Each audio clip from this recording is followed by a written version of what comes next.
October 26, 1973. The Yom Kippur War rages in the Middle East. Soviet forces threaten to intervene. In Washington, President Richard Nixon orders U.S. nuclear forces to DEFCON 3, the highest alert since the Cuban Missile Crisis. But while the world's eyes are fixed on the Middle East, something extraordinary is happening in the American heartland. At Offutt Air Force Base in Nebraska, a Boeing 747, unlike any other, is being readied for launch. Its mission is not to carry passengers across oceans, but to carry the very survival of the United States government. This aircraft is the E-4A, National Emergency Airborne Command, post later upgraded to the E-4B, and known by its chilling nickname, the Doomsday Plane. Declassified documents reveal that in the event of nuclear war, the President, Secretary of Defense, and Joint Chiefs would abandon Washington not to a mountain bunker, but to the sky itself. From here, America could still launch missiles, command armies, and even address its people. The paradox is stark. A nation built on openness and democracy has invested billions in a secret airborne fortress, designed to govern in the aftermath of Armageddon. What history forgot to mention is how close America came to losing this lifeline through budget cuts, accidents, and near misses that could have grounded the fleet forever. The untold sacrifice of engineers, pilots, and planners made this possible. Against all odds, America built a machine to outfly the end of the world.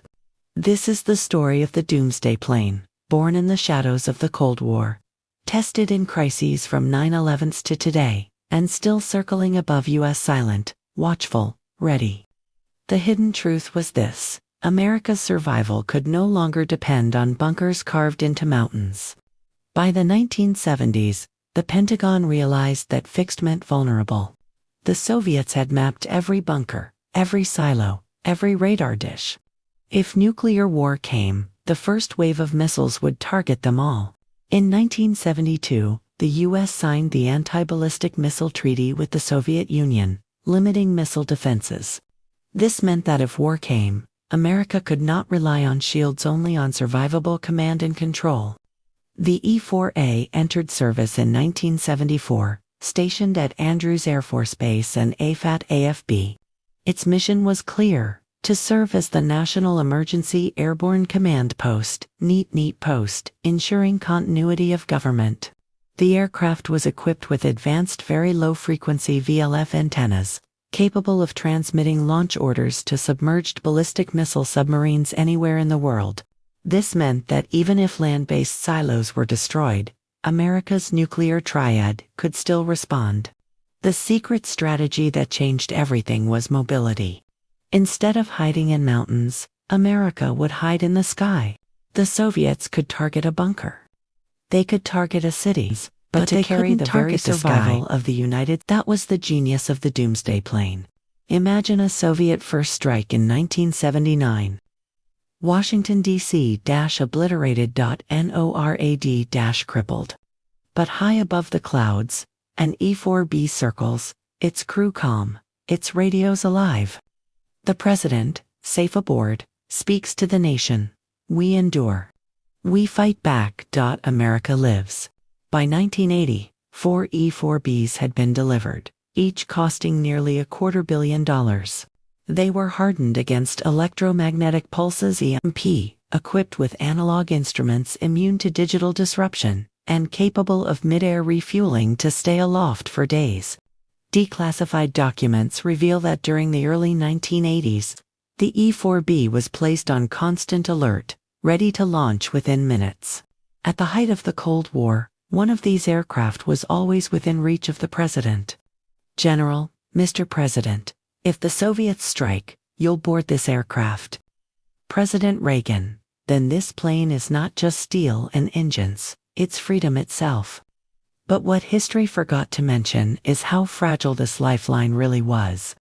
The Doomsday Plane was powerful, but it was also a single point of failure. If it was destroyed on the ground or failed to launch in Team America's command structure, could collapse in minutes. The E-4B was both America's greatest strength and its greatest vulnerability. It was the sword in the shield, but only if it could get airborne. Against all odds, America had built a machine that could outlast Armageddon. But the question remained, could it truly survive the chaos of a real nuclear exchange? The answer would come not in theory, but in practice through drills, near misses, and one day, a real-world crisis that tested the Doomsday Plane like never before. Meanwhile, as the Cold War deepened, the Doomsday Plane itself became a marvel of engineering. To the untrained eye, it looked like a standard Boeing 747. But inside, it was a fortress of survival, built to withstand the unthinkable.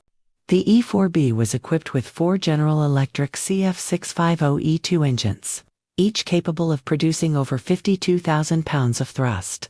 With mid-air refueling, the aircraft could remain airborne for up to a week. Its interior was divided into multiple zones: a command work area, briefing rooms, a communications center, and even a rest area for senior officials. Every inch was hardened against electromagnetic pulses (EMP), ensuring that nuclear blasts would not silence its radios. The communications suite included satellite links, ultra-high frequency (UHF), very high frequency (VHF), and very low frequency (VLF) systems.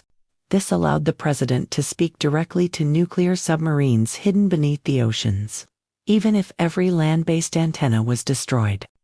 The untold sacrifice of thousands of engineers, pilots, and technicians kept this airborne fortress alive.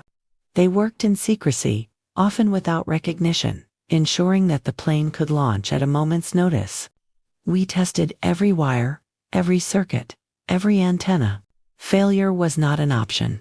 If the world ended, this plane had to keep flying. The E-4B carried a crew of up to 112 people, including military officers, communications specialists, and security personnel. Each had a defined role in ensuring continuity of government. Little-known fact, the E-4B's analog dials and switches were not a sign of outdated technology, but a deliberate choice. Digital systems were too vulnerable to EMP. Analog meant survival. Against all odds, America had created a machine that could run the entire country from the sky. But the question was not just about technology, it was about people. Could the men and women aboard this aircraft bear the weight of such responsibility? Officer, sir, the line is open. The nation is waiting. President, then let them hear that America still stands.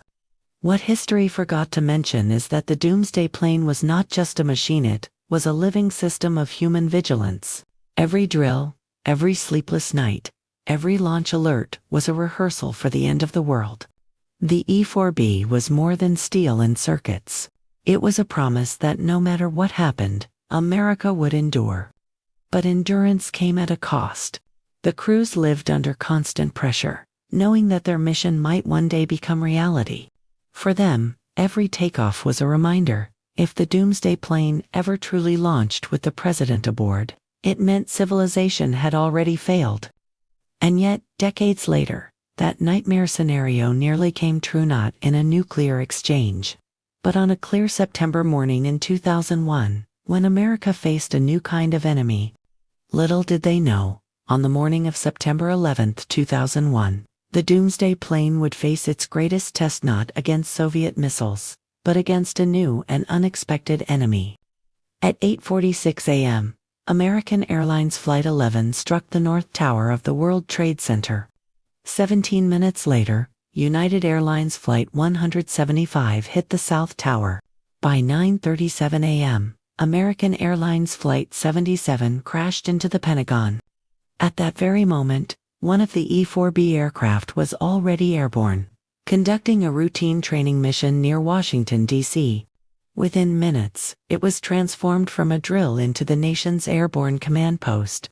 Declassified documents reveal that the E-4B was placed on full alert. Its mission: to ensure continuity of government in case the attacks were only the beginning of a larger assault. Air Force officer, sir, we have confirmation multiple attacks. This is no exercise. Commander, then this aircraft is now the White House. 4 hours after the attacks, The E-4B circled above secure airspace, its communications suite linking military commanders, the Pentagon, and the President. While Air Force One carried President George W. Bush across the country, the Doomsday Plane stood ready as the ultimate fallback. What history forgot to mention is that ordinary Americans glimpsed this secret aircraft for the first time that day. Television cameras captured a mysterious 747 circling above Washington. For years, conspiracy theories swirled. But the truth was simple: the Doomsday Plane was doing its job. On 9/11, the E-4B was no longer a Cold War relic. It was the beating heart of America's survival strategy. For the first time, the public saw the machine that was never meant to be seen. In the days following 9/11, all 4 E-4Bs were placed on heightened alert. Crews slept beside their aircraft, ready to launch at a moment's notice. The attacks had proven that threats could come not only from rival superpowers, but from shadowy networks with no return address. Against all odds, America had built a system that could adapt to a new kind of war. The Doomsday Plane was no longer just a Cold War safeguard, it was a shield against uncertainty itself. Imagine if the hijackers had targeted the White House or Capitol directly.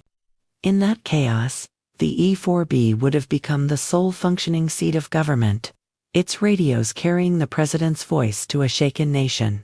We will not tire, we will not falter, and we will not fail. General aboard E-4B, Mr. President, your words are already echoing through this aircraft. The legacy that shaped generations was clear.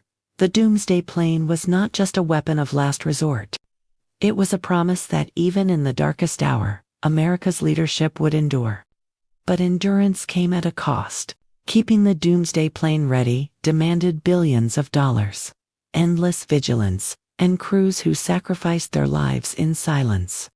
The next chapter reveals the hidden burdens of those who lived in the shadow of Armageddon. The legacy that shaped generations was not written only in steel and circuitry. It was written in the lives of men and women who stood ready to launch into the sky at a moment's notice. Their mission was simple in words, but crushing in weight: keep the Doomsday Plane alive, no matter the cost. Each E-4B required a crew of more than 100 personnel, including pilots, navigators, communications officers, security teams, and technicians. Many lived on constant alert, sleeping in barracks just steps away from the aircraft. During the height of the Cold War, at least one E-4B was always on alert status, engines warmed, crew nearby. This meant birthdays missed, holidays sacrificed, and families left behind in silence. A young pilot hugs his daughter goodbye at dawn. She asks, "Daddy, will you be home tonight?" He pauses, then answers softly, "If the world allows it." The untold sacrifice of these crews was not measured in medals or parades. It was measured in absence, empty chairs at dinner tables, unopened gifts, and the quiet knowledge that if their mission was ever truly called upon, it meant the world had already ended. We never talked about what he did. He couldn't tell me, but I knew. Every time the phone rang at night, I wondered if it was the call that would take him away forever. The E-4B fleet consumed enormous resources. Each aircraft cost nearly $250 million to build, and millions more each year to maintain. Critics questioned the expense. But for those who served aboard, the answer was clear: survival had no price tag. What history forgot to mention is that many of these crew members carried the psychological burden long after their service ended. They had rehearsed Armageddon so many times that the line between drill and reality blurred. Imagine sitting in the communications center at 3 a.m., headphones pressed tight, as a drill simulates nuclear war. The lights dim, the screens flash, and a voice reads out launch codes.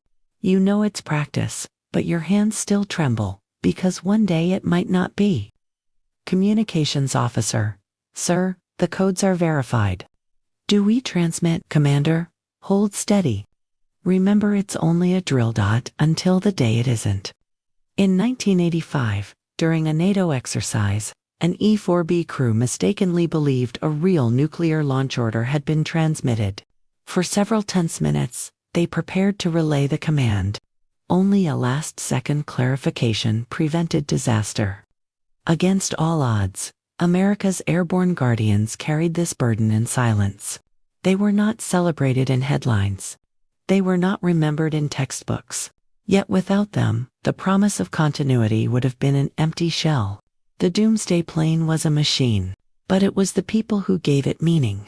Their sacrifice was invisible, but it was the glue that held the Republic together. The legacy that shaped generations was not only about survival, it was about resilience. A lesson in resilience for all ages, that freedom endures not just because of leaders, but because of ordinary Americans who stand ready in extraordinary times.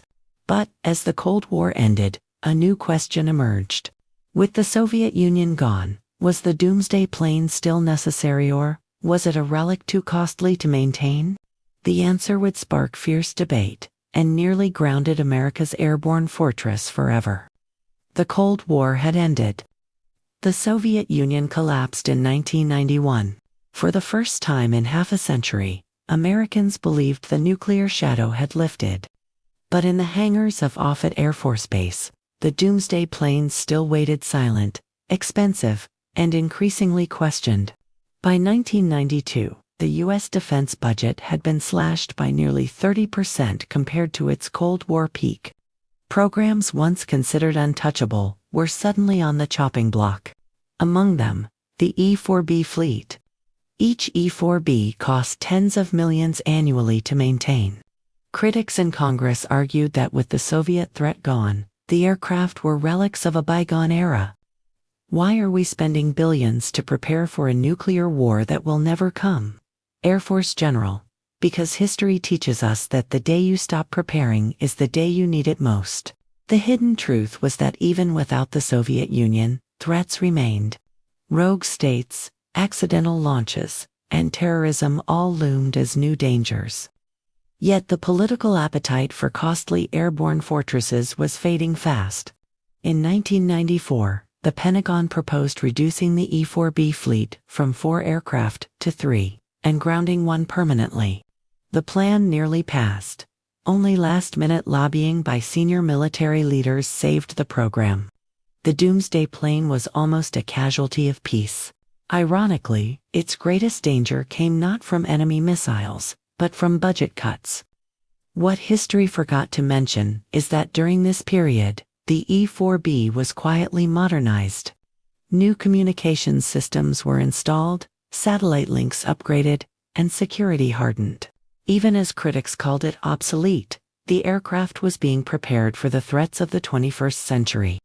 By the late 1990s, the E-4B had become the designated National Airborne Operations Center, NAOC, capable of supporting not just nuclear command, but also disaster response and homeland security missions.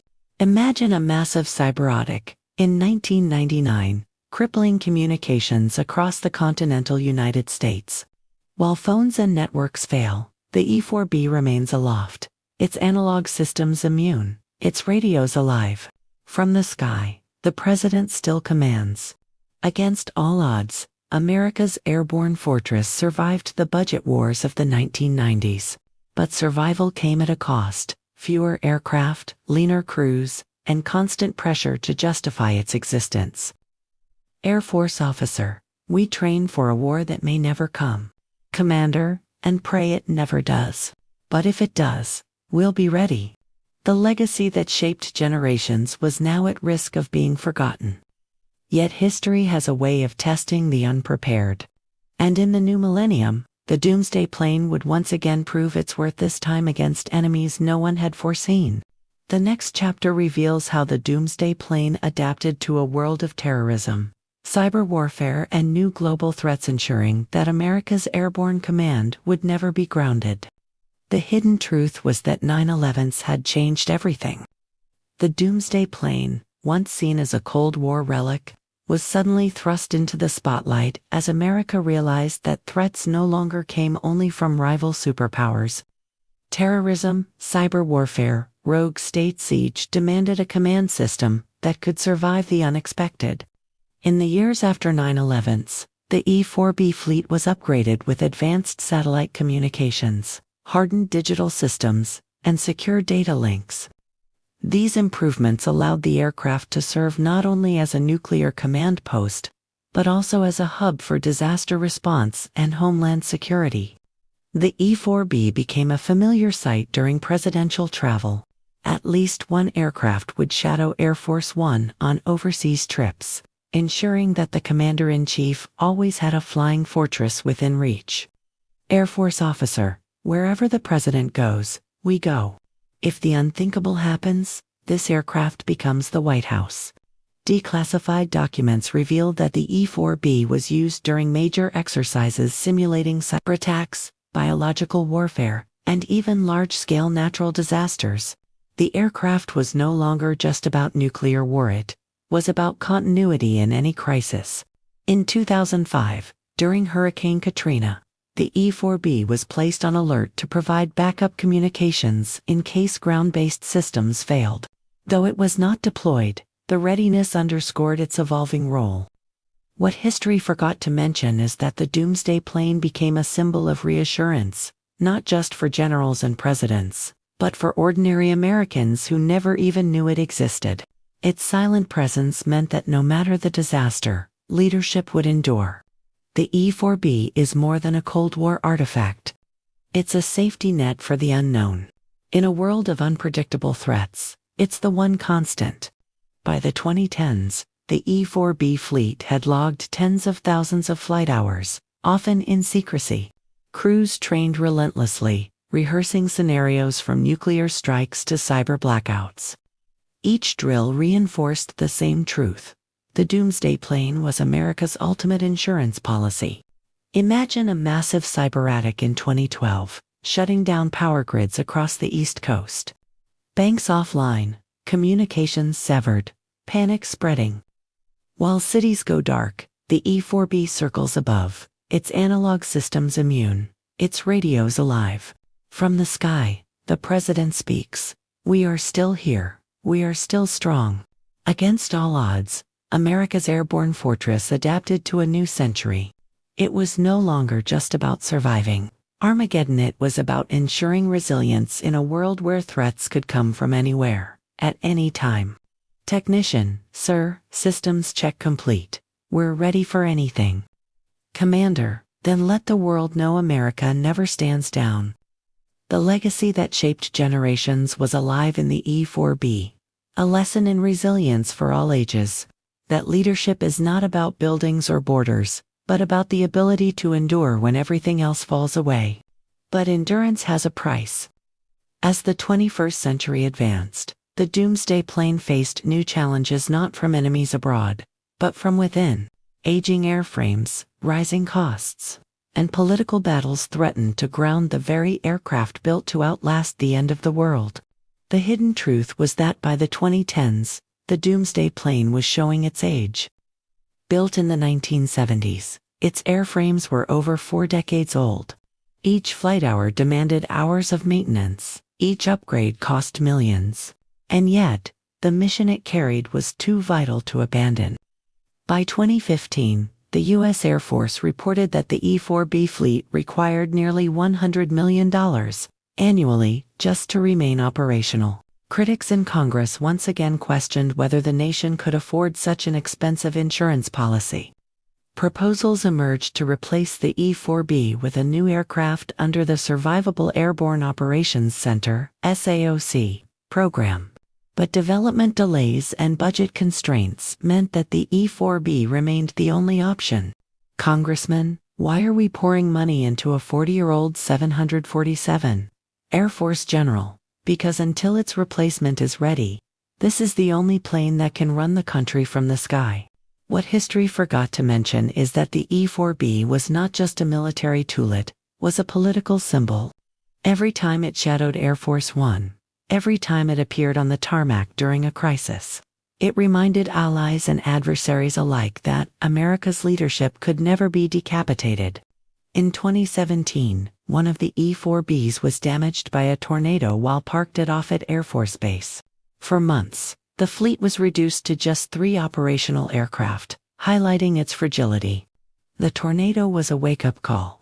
It showed that even nature could threaten America's airborne command. The fleet was too small, too old, and too vulnerable. Against all odds, the Doomsday Plane continued to fly. Crews worked around the clock to keep the aging giants airworthy. Engineers retrofitted new communications gear, hardened systems against cyber threats, and extended the lifespan of the airframes. By the early 2020s, the E-4B fleet had logged more than 40 years of continuous service.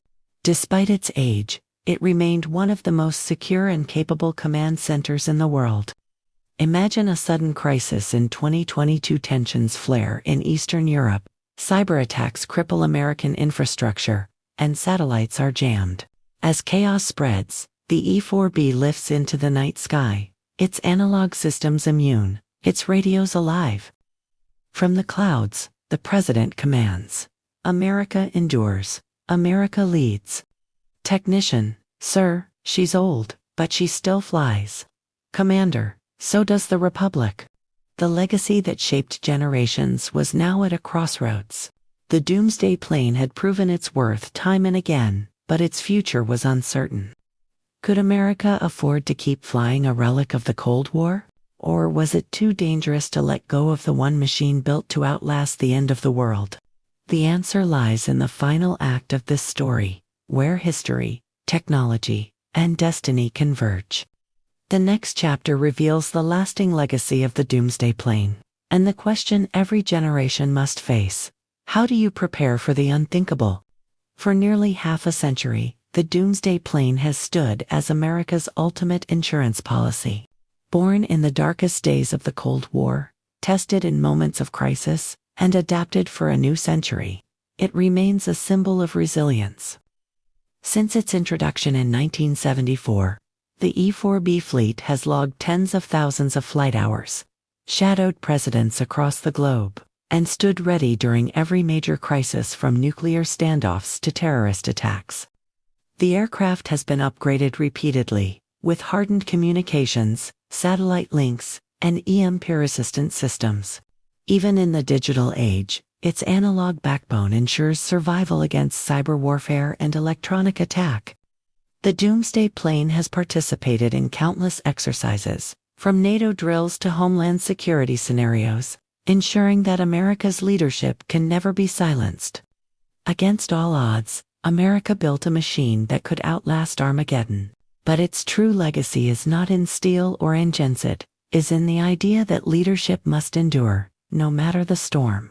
The Doomsday Plane is more than an aircraft. It is a philosophy. It says that democracy must survive, even in the face of annihilation. Today, the E-4B fleet remains operational, though aging. Plans for its replacement under the Survivable Airborne Operations Center (SAOC) program are underway. But until then, the Doomsday Plane continues to fly silent, watchful, ready. What history forgot to mention is that the Doomsday Plane has never been used for its ultimate purpose. And perhaps that is its greatest success. Its very existence has deterred enemies, reassured allies, and reminded Americans that their government will endure. Imagine a future crisis: cyber attacks, hypersonic missiles, or threats we cannot yet name. As chaos unfolds, the Doomsday Plane rises once more, its engines steady, its radios alive. From the sky, the President speaks: "We endure. We lead. America lives. Commander, sir, the systems are green, we are ready. President, then let history record this: America never surrenders." The legacy that shaped generations is clear. The Doomsday Plane is not just a relic of the Cold War. It is a lesson in resilience for all ages, a reminder that freedom requires vigilance, sacrifice, and the courage to prepare for the unthinkable. This is the story of the Doomsday Plane, the fortress in the sky, the White House above the clouds, the machine built to outlast the end of the world. And as long as it flies, America's promise endures.